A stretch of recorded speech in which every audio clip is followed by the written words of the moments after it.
Hello and welcome to An Old Man Watches, and today I'm going to be talking about the 2005 action horror comedy mashup Feast. And the movie starts with a group of people enjoying drinks in an isolated roadside bar. And as they do so, a man covered in blood staggers through the door and warns them all of impending danger. No one heeds this warning, at least not initially, but then he is pulled through a window and decapitated by a monster. Which certainly does get their attention.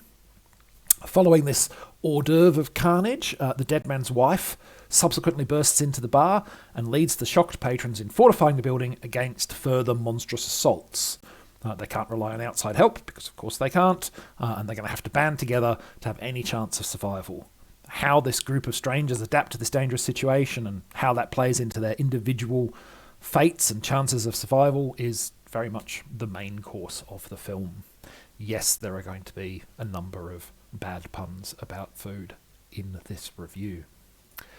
So this film came about as a result of the TV show Project Greenlight, which is a series where the producers invite would-be first-time filmmakers to submit their scripts for consideration for production.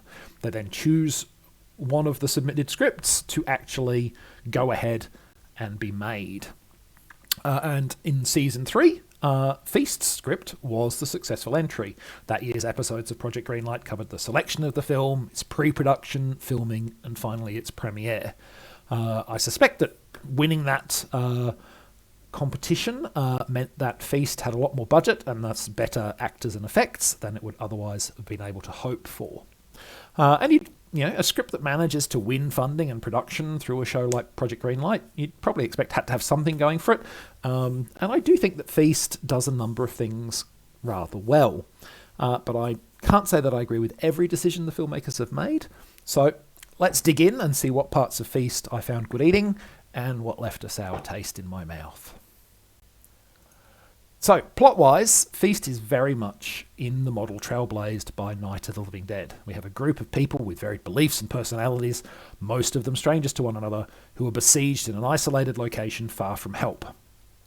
Rather than a pack of zombies, however, the enemy here is a small group of monsters that are fast, strong, and cunning.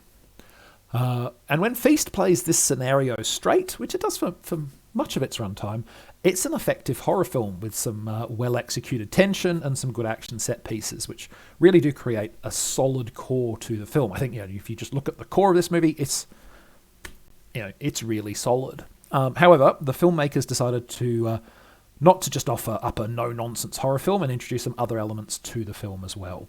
Now, I think that perhaps they felt they needed more than just a straightforward horror narrative to make the script stand out to the folks at Project Greenlight, or in fact to anybody who they might be trying to shop the script to, and quite possibly they may have been right about that.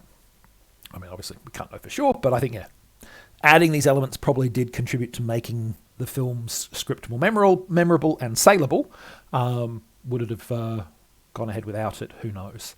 I guess the real question is, do these other elements work? And on that front, I think it's something of a mixed bag. So, horror movies have a pretty recognisable set of tropes, and they're not alone in that. I mean, romantic comedies do as well, and in fact I find the tropes in romantic comedies just as troublesome as those of horror films. But for whatever reason, it tends to be horror films that attract metatextual movies, works that acknowledge, satirise, and subvert the tropes of the genre. You can easily think of movies like Scream, Cabin in the Woods, Pandemonium, all of which play with the expectations of the horror genre, and Feast draws from the same metatextual well. So does it work? Honestly, I think it's at its weakest when it's being most blatantly meta. For instance, at the beginning of the movies, all of the characters get an on-screen text box introducing them, listing their traits and their survival chances.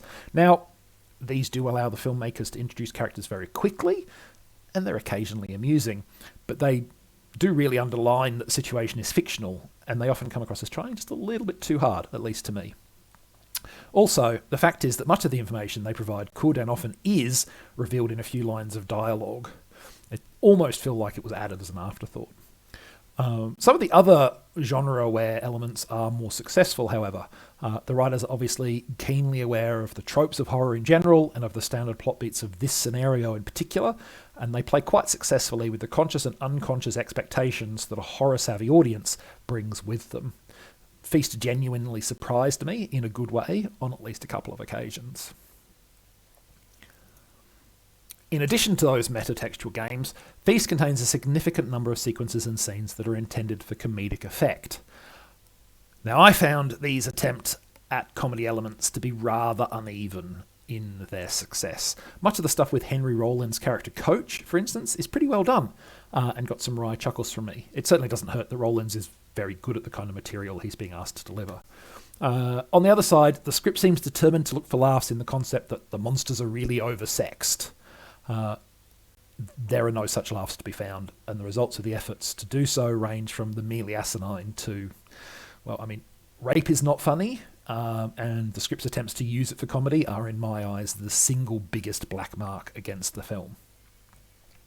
So yeah, if you're a horror fan, there is a lot to like in Feast, but beware that a couple of the ingredients are regrettably rotten. Okay, next time.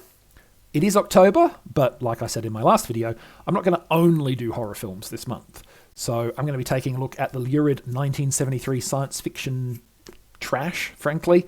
And I mean that in a not entirely negative way, but the science fiction trash Invasion of the Bee Girls, which is exactly the kind of movie that image makes it look like. But that's next time. Until then, thanks for watching this video, and I hope you enjoyed it.